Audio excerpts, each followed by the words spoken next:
thank you very much. Eric Klemp, please join me on the stage. I'm very happy you are here. We made a deal.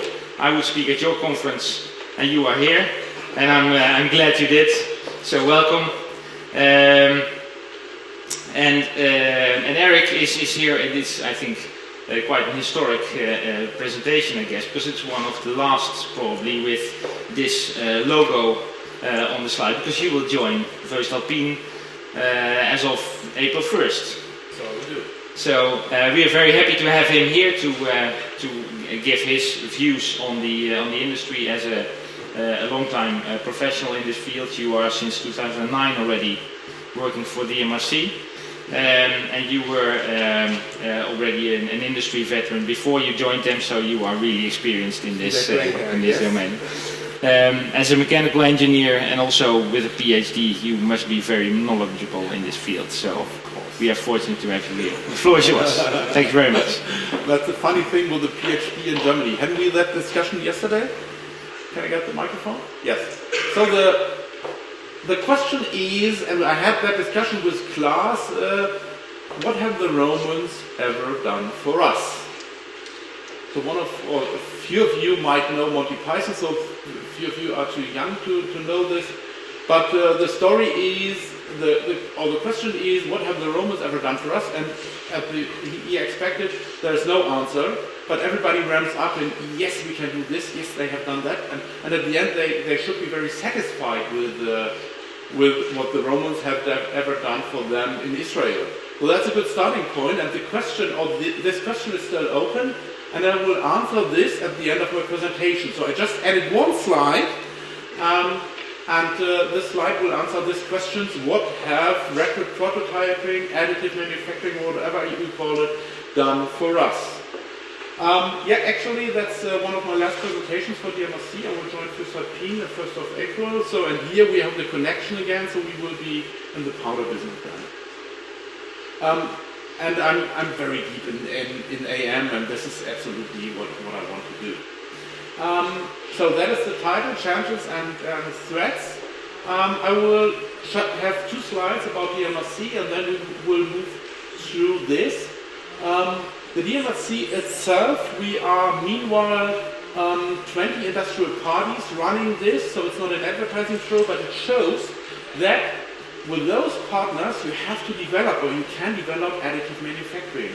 So dealing here in the material, by the way, 20 is at the moment the number. 1st of April it will be 21st, and you can guess who will be the material metal party here.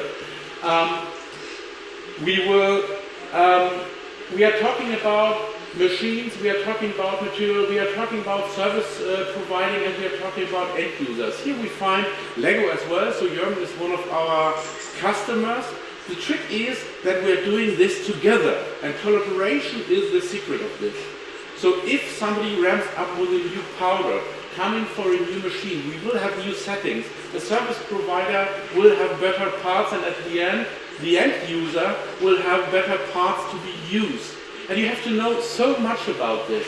So it must be about different kinds of technology, it must be about design rules, strengths, fatigue, and so on and so on. And that is what we try to implement into our consortium as university together with them. And that is something I really recommend, or I see here in your organization done, is if we are working together, if we not have those single islands, if we really work together and integrate everything in the brain or in one machine, then it makes sense, and suddenly you get a product which is able to be sold. What are the expectations of additive manufacturing? And here we see Barack Obama. What has Barack Obama said? He said, additive manufacturing will bring back something to US. So we will not produce any parts in China, Vietnam, or whatever in Asia, and we will get it back in our own country. So investments will be there. So we are producing where the products are being needed. And here I see the Netherlands and Germany a little bit. So with you, Netherlands will be a little bit stronger. And there's, if we see what are the main players, the machine suppliers which we have are from Germany. So now we will have a strong party here from the Netherlands. So I'm really happy with this. So of course I'm not working for EOS, SLM or Concept or whoever.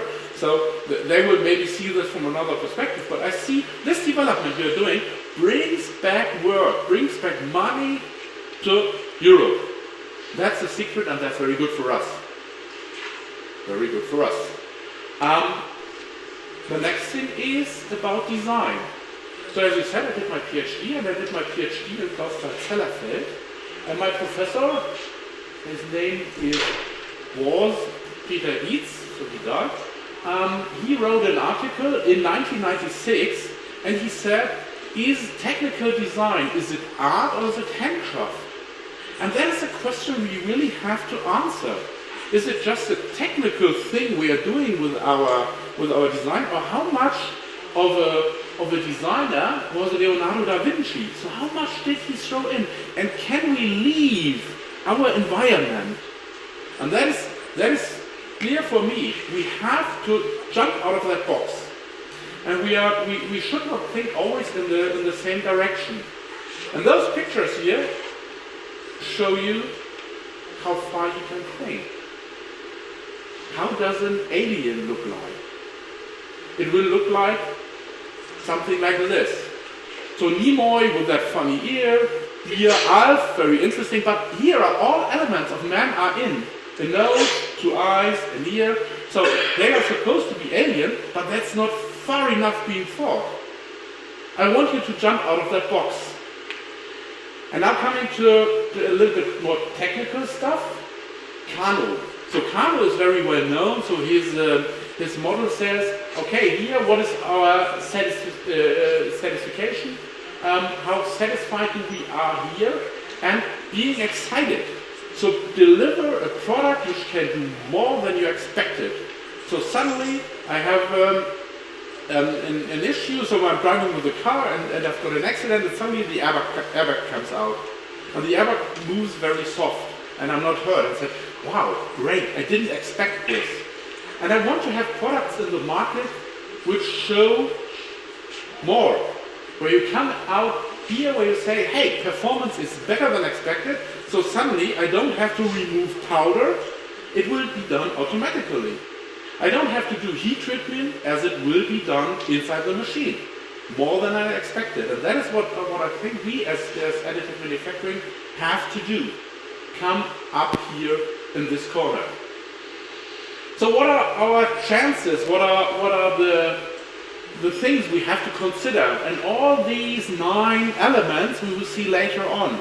So flexible, time to market, protection against product piracy, we have a freedom of design, and so on and so on. These questions will ramp up later at the presentation. We will come to that one answer.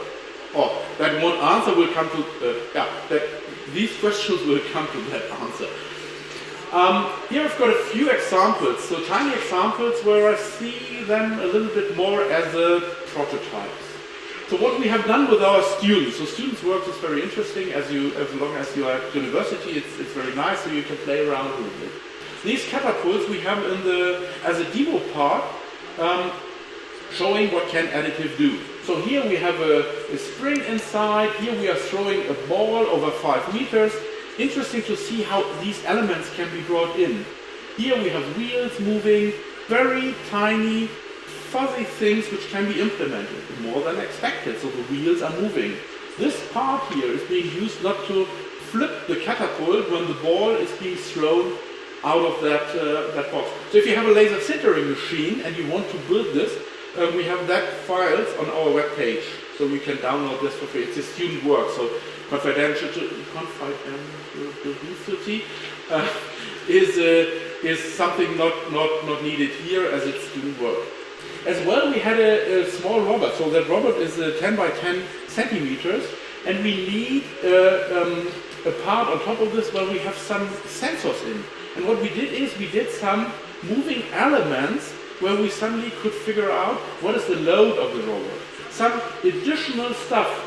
And what you see here is a light gauge. So here we put in the light gauge where we want to see where the the load at the robot has been moved.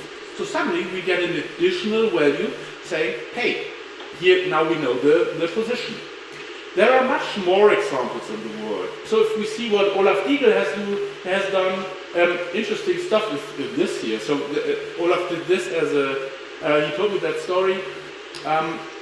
There was a young lady doing bicycling, and she was always carrying her luggage with her, but the box is very difficult to handle. And what they did that funny laser sintering stuff, put on a wheel, and she can click this on a box and carry this as a carrier behind her. Very interesting, nice idea. So combine a few things. Added this with such a the clutching to the box, adding this, or as well that stuff here, as well Olaf did with that guitar where he had some wheels. So the wheels or that gearbox or the gears are not really needed, but it's a funny idea. So you get a little bit more than expected. So somebody will listen to you as you have that gear moving. So it has nothing to do with music, but it's interesting to see this. And many other examples. Here are some technical stuff we have done with Boeing. So this is a pre-study we did, and it comes a little bit to flexibility. So what they had was they had to suck away some air, and it was noisy. And with the flexibility in the product, we designed that part here in order to get it smooth and not be noisy. And it's easy to be done with laser sintering. So you have that part which is difficult to be produced here, but it is something add-on, noise is being reduced. And the part itself looks at the end that way. And if you see at that part, here we have allowance of movement. So this part will suddenly move with the aeroplane moving, and so it will not break as it's very static, so we have that flexibility in there. And that brings us to the point of design. So what can we do with design? And with design, we can design it for manufacturing.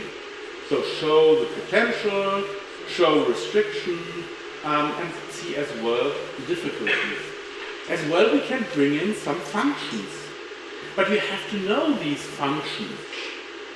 And tolerances is a very, very big issue. So designing this part in this direction or that direction makes it very difficult. So I've talked to a few guys who bought some stuff online, and they figured out that online shop was building this in the way they want to do this in their box. So we're talking about laser sintering, so not a pneumatic stuff. And suddenly you have different different diameter, and the tolerances are not in there. So that is something you have to keep in mind when you're doing the design.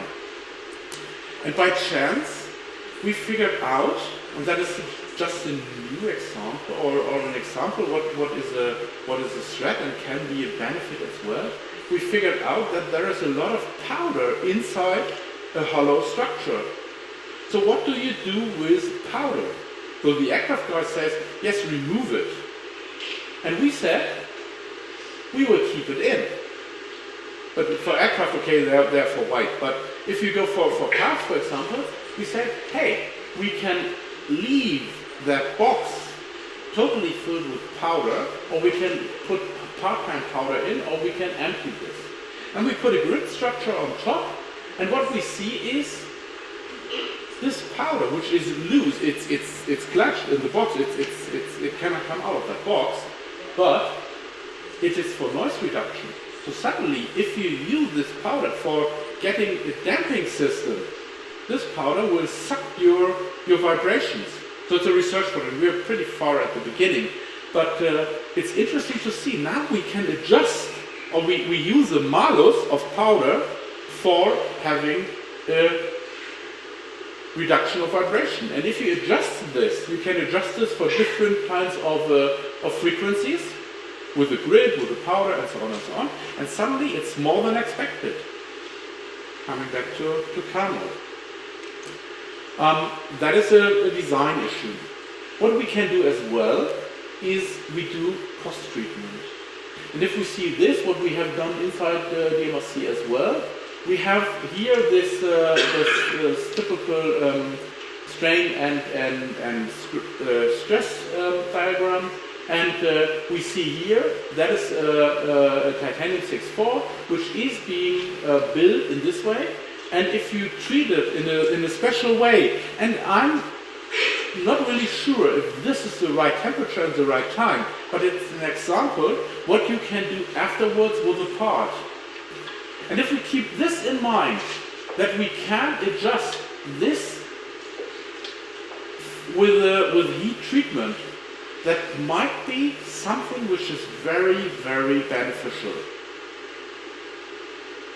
It's, from a mechanical point of view, easy to be done, beneficial, is clear. But what is the next step? If you have a product and you're treating your final part in a funny environment, that is something you have invented on your own. You deliver a part which has a property being done or achieved with this. But your customer will only get the part. So he will not have all the settings in your post-treatment. And if he does not know this, it will be a little bit more difficult to be copied. So copying and protection of that stuff you have invented, it's easier with AL if you know what to do. And that is something for sure you will build in your machine as well. So a special heat treatment which will remain at the guys who have built that part and not is in that part. Another thing we have to consider is what is the complete cost.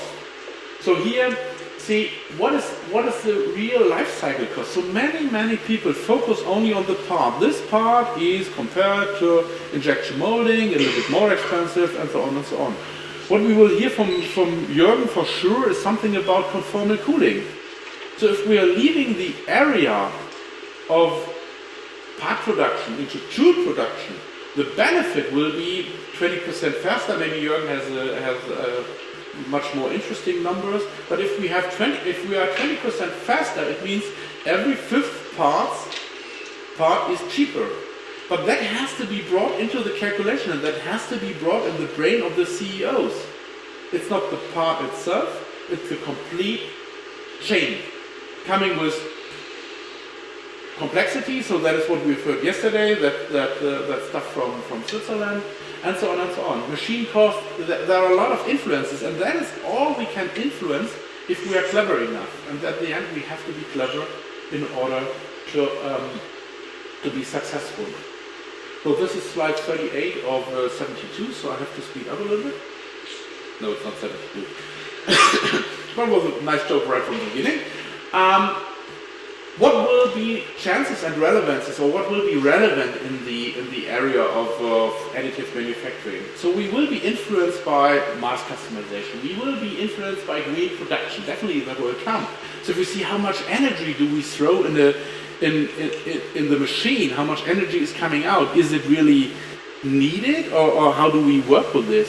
Standardization. So Martin Schäfer maybe has a few words about this. Complexity.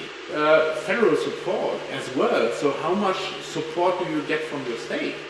And we had that nice conference in Neuss recently, and there the ministry, Henk, his name is on the Netherlands side.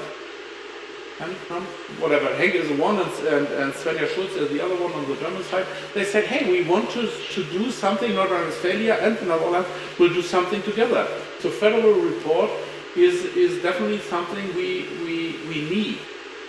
So that slide you have already seen, but now we see it will only work if we work together.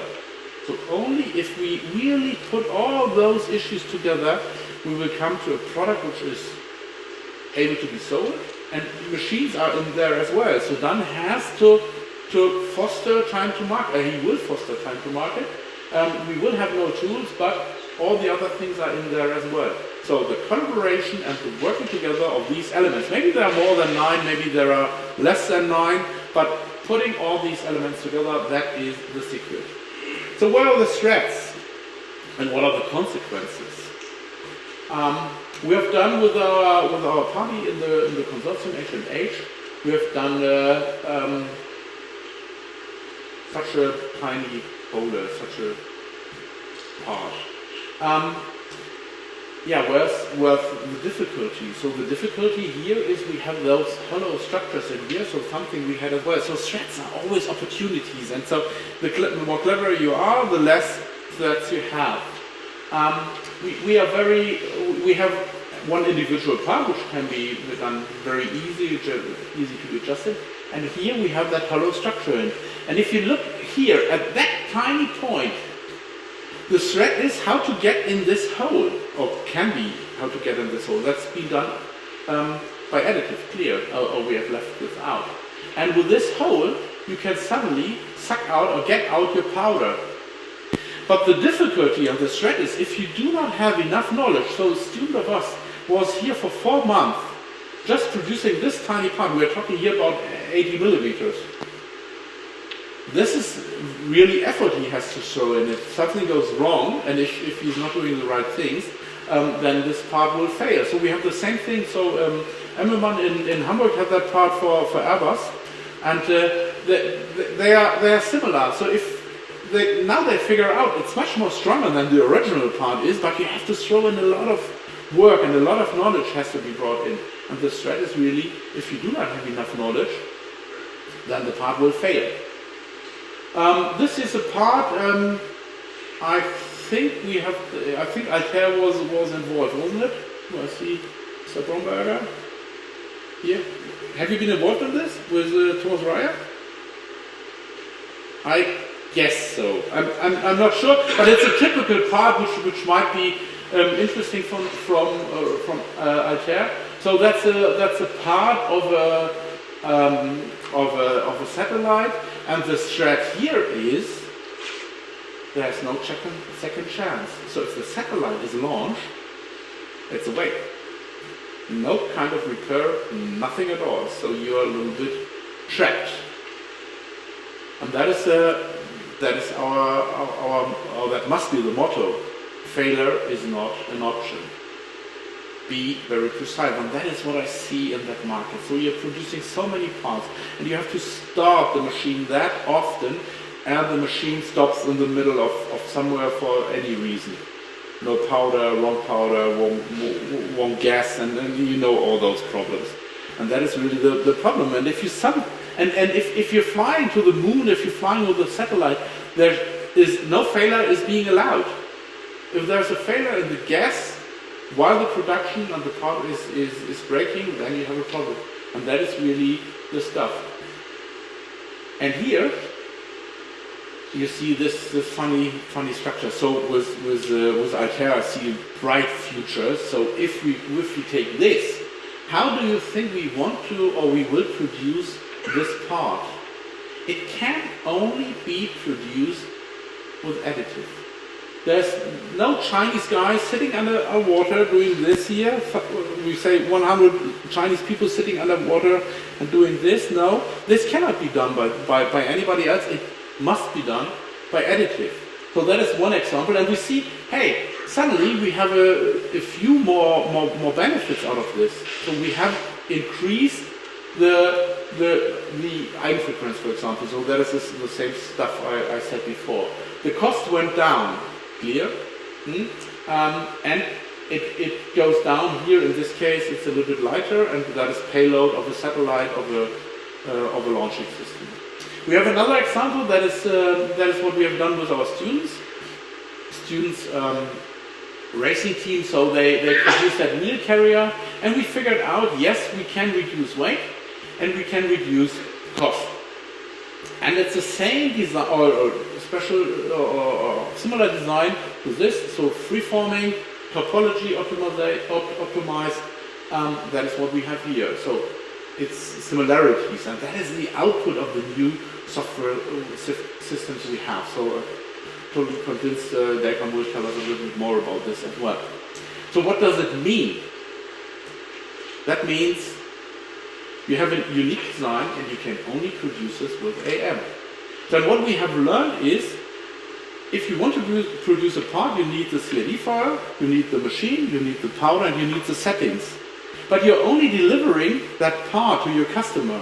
So he needs the right powder, he needs the setting, he needs the machine. So copying is possible, but more difficult.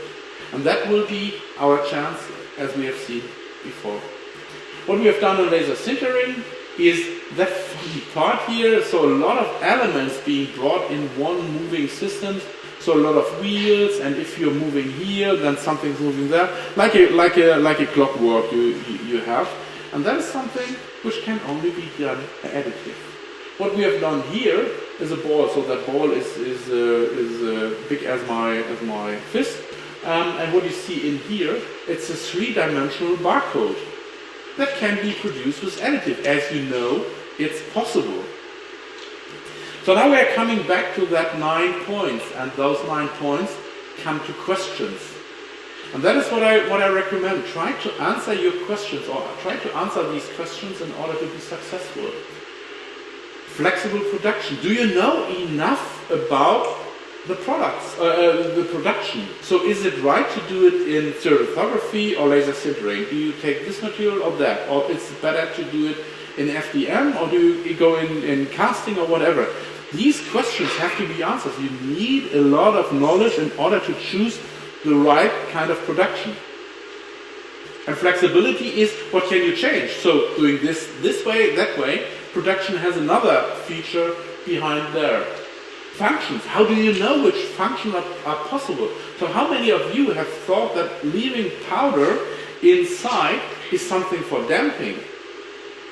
If few of you haven't thought about this, that is a new idea. So this is a new integration of a function. But how will you do this in your software? So you will now design powder, unused powder additionally. Funny idea. So sometimes I'm very astonished when it's coming.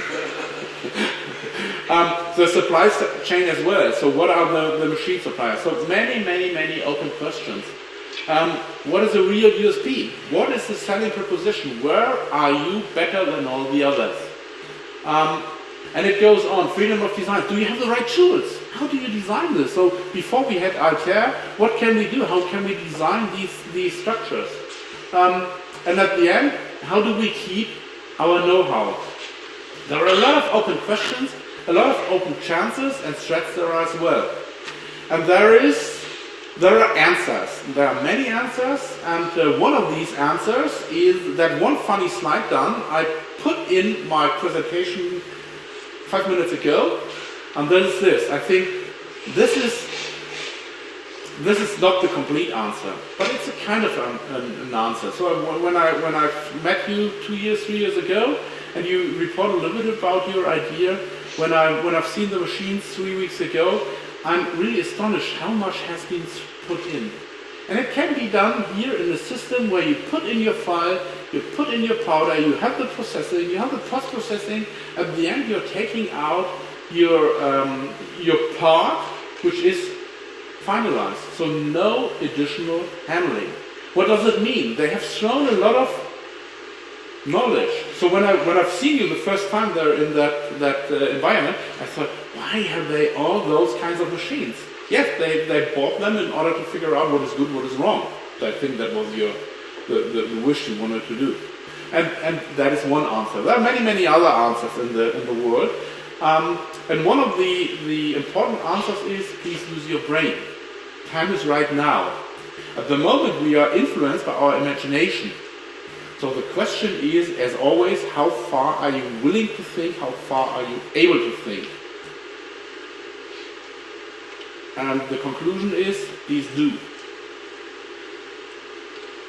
Thank you.